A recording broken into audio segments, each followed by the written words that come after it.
సామెతల గ్రంథము 4వ అధ్యాయము 20వ వచనం. చదువుకో నాయనా. నా కుమారుడా, నా మాటలను ఆలకింపుము, నా వాక్యములకు నీ చెవియొగ్గుము. నా కుమారుడా, చదువు నాయనా. నా మాటలను ఆలకింపుము, అయ్యా, నా వాక్యములకు నీ చెవియొగ్గుము. అయ్యా, నీ కన్నుల ఎదుట నుండి వాటిని తొలగిపోనీయకుము, నీ హృదయమందు వాటిని భద్రము చేసుకొనుము. నీ హృదయమందు వాక్యములను, విశ్వాస వాక్యములను, దేవుని హెచ్చరిక వాక్యములను, ఆశీర్వాక్యములను భద్రం చేసుకో బిడ్డ, భద్రం చేసుకో బిడ్డ. దొరికిన వారికి అవి జీవమును, దొరికిన వారికి అవి జీవం నాయనా. దేవుని వాక్యములు వారి సర్వ శరీరమునకు ఆరోగ్యము. దేవుని వాక్యము చదువు. నీ హృదయములో నుండి జీవధారలు బయలుదేరును, కాబట్టి అన్నిటికంటే ముఖ్యముగా నీ హృదయమును భద్రముగా కాపాడుకునుము. అది లెక్క. మనమేం కాపాడుకుంటామండి? మన హృదయాన్ని మనం కాపాడుకుంటే ఇంకా ఆయన కావాలి ఎందుకండి? హృదయం యొక్క ఆలోచనలకు, తలంపులకు ఆయన కావాలి ఎందుకండి? మన చేత కాదండి, దేవుడే గాయాలండి. ఆ కాయమని మనం దేవుణ్ణే అడగాలండి. అయ్యా, నా హృదయములో నుండి బడబాగినలాగా బుడుతుంది ఒక అగ్ని పుడుతుంది, పనికి మాలిన అగ్ని నాయన, పనికిరాని అగ్ని, నన్ను దహించే అగ్ని పుడుతుంది నా హృదయంలోంచి. పాపపు ఆలోచనలు పుడుతున్నాయి. నా తలంపుల్లో ఊహంతా కూడా కీడుకు సంబంధించిందై ఉన్నది, ఓటమికి సంబంధించిందై ఉంది, ఫెయిల్యూర్కి సంబంధించిందై ఉంది నాయన, దరిద్రానికి సంబంధించిందై ఉంది. ప్రభువా, నా యందు కనికరపడి ఇదిగో నీ వాక్కుతో నన్ను నింపు, నీ వాక్కుతో నన్ను నింపు, నా హృదయమును నింపు, నీ సన్నిధితో నా హృదయమును నింపు, నీ ఆత్మతో నా హృదయమును నింపు, నీ శక్తితో, నీ ప్రభావంతో నా హృదయమును నింపు నాయన. అందులో నుంచి రిలీజ్ అయ్యేటువంటి తలంపులన్నీ ఆశీర్వాదకరమైనవై, మేలుకరమైనవై, దీవెనకరమైనవై ఉండునట్లు నీవే నా హృదయ ఆలోచనలను, తలంపులను అదుపు చేయదేవా అని మనం దేవునికి అప్పచెప్పుకోకపోతే మార్గం లేదు. దేవుని వాక్యం, విశ్వాస వాక్యముతో, వాగ్దాన వాక్యముతో మనం నింపుకుంటేనే తప్ప, లేకపోతే మన హృదయం బ్యాలెన్స్ కాదు. బ్రతుకుట క్రీస్తే, చావైతే లాభం అన్నాడు పౌలు. లోకస్తులకు నష్టం కలిగించేటువంటి మరణము క్రైస్తవుడికి లాభంగా మారిపోయింది. మరణములో సహా జయములు నావే, మరణములో సహా జయములు నావే, జయమని పాడెదను, అపజయమని పాడకుందును. ఏమని పాడుదును? అపజయమని పాడకుందును, నా నోటికి తాళము వేసుకుందును. దేవునికి స్తోత్రం. నాలుక.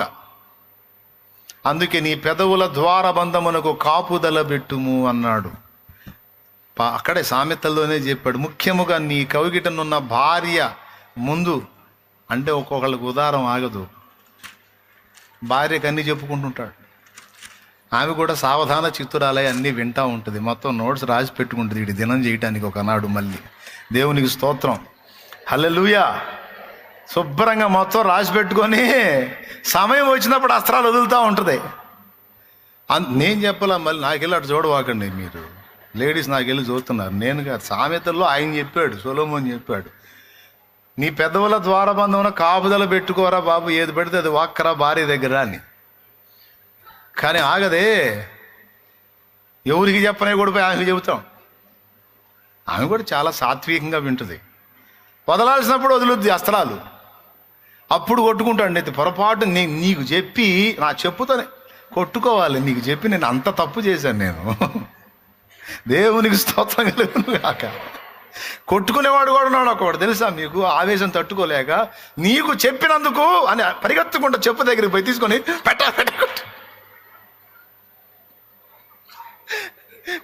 నా జీవితంలో మళ్ళీ నీకు చెబితే అప్పుడు అడుగు, ఇదిగో కొట్టుకుండా చూడు ఇంకెప్పుడన్నా. మన నాలుకకు కూడా దేవుడే కాపుదల పెట్టాలి. ఎందుకంటే మన హృదయములో వచ్చే తలంపులు, హృదయములో వచ్చేటువంటి ఆలోచనలు వాక్కు రూపంలో బయటకు వచ్చినప్పుడు అవి శక్తివంతంగా పనిచేస్తాయి. అందుకే హృదయంలోనివి హృదయంలోనే సమసిపోవాలి. అవి నోరు దాటి బయటికి రాకుండా అవి నోటనే సమసిపోవాలి.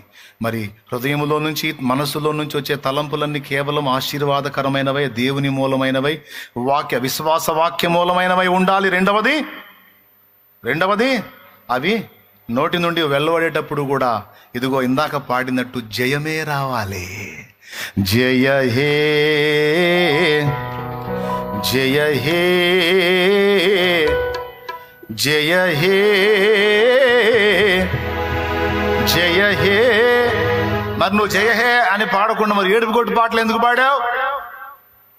దేవా నా మొర వినవా ఎందుకు పాడారు ఈ పాటలు? అంటే ఎందుకు పాడానంటే అవి దేవుని సన్నిధిని వెతుక్కోవటానికి, అక్కడ పశ్చాత్తాపడి దేవునితో సమాధాన పడటానికి, సరిదిద్దుకోవటానికి వాడా.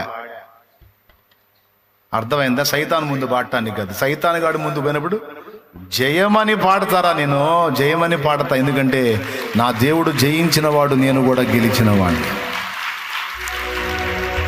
నా గెలుపు సపరేట్ గెలుపు కాదు, యేసయ్య గెలిపే నా గెలుపు. యేసే నా విజయము, యేసే నా నీతి, యేసే నా పరిశుద్ధత, యేసే నా జ్ఞానము, యేసే నా విమోచనము, యేసే నా విజయం. ఇంకా నాకు సపరేట్ విజయం కాదు. యేసు గెలిచినప్పుడే నేను గెలిచా. దేవునికి మహిమ. శోధన కనపడేది కూడా నాకు జయమే. శోధనలో ప్రభు సన్నిధి దొరికెను, వేదనలే రణభూమిగా మారెను, శోధన బాధలు బలమును గూర్చెను.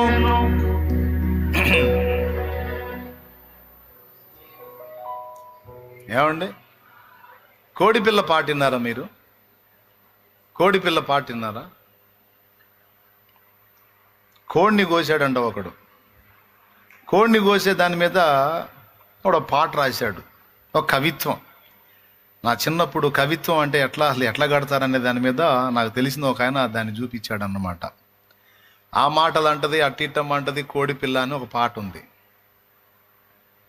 ఏమండి,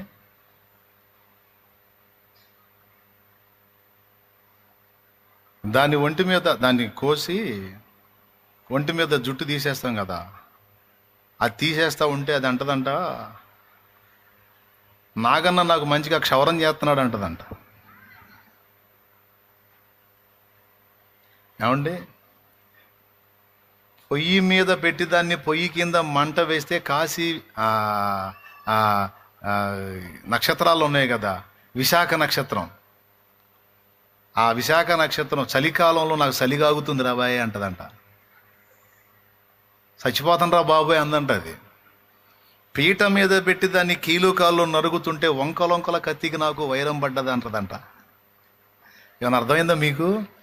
కత్తికి నాకు ఫైటింగ్ జరుగుతుంది రా, నేను కత్తి కొట్టుకుంటా ఉంటుంది.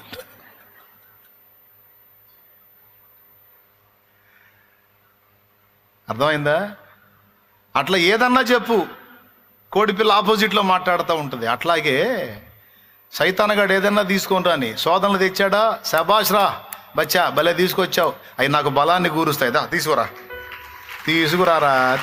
నువ్వు ఏదన్నా చేయరా బాబు నాకు మేలే అది, నువ్వు ఏదన్నా జరిగించురా బాబు నాకు మేలే అది, అది ఎన్ని వంకలు తిరిగైనా సరే నాకు మేలుకే వచ్చిందిరా, నాకు మేలుకే వచ్చింది, నాకు కీడు లేదురో. దేవుని ప్రేమించు వారికి అనగా ఆయన సంకల్పం చొప్పున పిలువబడిన వారికి మేలు కలుగుటకై సమస్తం సమకూడి జరుగుతున్నవి.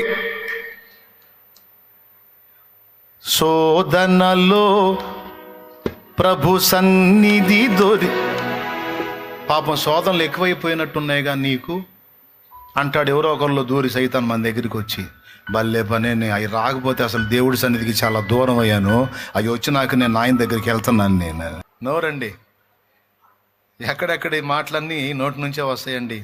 ఈ మాటల వల్లట మనం ఏమవుతామో 6వ అధ్యాయం చదవండి, సామెతలో 6:2 చదువు. నీ నోటి మాటల వలన నీవు చిక్కుబడి ఉన్నావు, నీ నోటి మాటల వలన పట్టబడి ఉన్నావు. అది సంగతి అయిపోయిందండి, ఇంక లేదండి. నీ నోటి మాటలు పట్టబడతావు, నీ నోటి మాటల చేత చిక్కబడతావు. అర్థమైందా? అంతేకాదు రేపు విమర్శ దినమందు లెక్క కూడా మాటల లెక్క చెప్పాలి. ఏది పడితే అది వాగితే సరిపోదు. అక్కడ అడుగుతాడు, ఎందుకు మాట్లాడేవరా ఈ మాట అని చెప్పాలి, ఆన్సర్ చేయాలి. అక్కడ పిచ్చి పిచ్చి మాటలు మాట్లాడకూడదు. అర్థమైందా? ఇప్పుడు ఇంకొక ఆశ్చర్యకరమైన విషయం చెప్పి ముగిస్తా. అదేం తెలుసా? ఈ హృదయానికి నోటికి లింక్ ఉందంట. యేసయ్య చెప్పాడు. దేవునికి స్తోత్రం. నోటి నుంచి మంచి మాటలు రావాలన్నా, విజయవంతమైన మాటలు రావాలన్నా, ఆశీర్వచనాలు రావాలన్నా కూడా హృదయం నిండిన దాన్ని బట్టి ఈ మాటలు వస్తాయంట. హృదయము నిండిన దాన్ని బట్టి నోరు మాటలాడును. మంచివాడు తన మంచి ధననిధి నుండి మంచి మాటలు తీసుకొస్తాడు, చెడ్డవాడు తన చెడ్డ నిధి నుండి చెడ్డ వాక్కులు తీసుకొస్తాడు. హృదయం నిండిన దాన్ని బట్టి నోరు. కాబట్టి ఇక్కడ నోరు అవుట్ చేసేటువంటి విషయాలు కూడా హృదయం తలంపులను ఆధీనం చేసుకునే ఉంటాయి. వాటి ఆధీనంలోనే ఈ మాటలు ఉంటాయి కనుక అందుకే కాపుదల అనేది హృదయ తలంపులకు దేవుడు పెట్టాల్సి ఉంది. అది మనం దేవునికి విన్నవించుకోవాల్సి ఉంది. అయితే మనకి ఇచ్చిన కృప ఏంటంటే, నూతన నిబంధన విశ్వాసులమైన మనం యేసు క్రీస్తునందు ఆ కృప పొందాం. యేసు క్రీస్తునందు ఆ కృప ఇవ్వబడింది. ఏమిటంటే, మనం కానీ ప్రతి విషయమును గురించి ఆయనకు మొర్రపెట్టి ఆయన విశ్వాస వాక్యం, వాగ్దాన వాక్యంతో మన హృదయాన్ని కానీ నింపుకోగలిగితే అప్పుడు సమస్త జ్ఞానమునకు మించిన దేవుని సమాధానం యేసు క్రీస్తు ద్వారా మన హృదయం యొక్కయు, తలంపుల యొక్కయు, ఆలోచనలకు అన్నిటి కూడా కాపుదలగా ఉంటుందట. అది మనకి ఇవ్వబడింది. మనం అడిగితే తప్పకుండా కాపు పెడతాడు. దేవా నా హృదయమును కాయి తండ్రి. అందుకే దేవదాసయ్య గారు అన్నాడు, ఇదిగో నా హృదయము నీ రాజకీయ సింహాసనం అగునట్లుగా తనువు నాది దిగో. పాటలు ఎక్కువ అవుతున్నాయిలే, పాట మీకు తెలుసు కదా, మీరే పాడేసుకోండి. దేవునికి స్తోత్రం. అక్కడ చెప్పాడు అన్నమాట, ఇదిగో నా హృదయాన్ని నీకు ఇస్తున్నాను సింహాసనం లాగా. నా హృదయ సింహాసనం మీద ఆసీనుడవై నన్ను నేలు తండ్రి.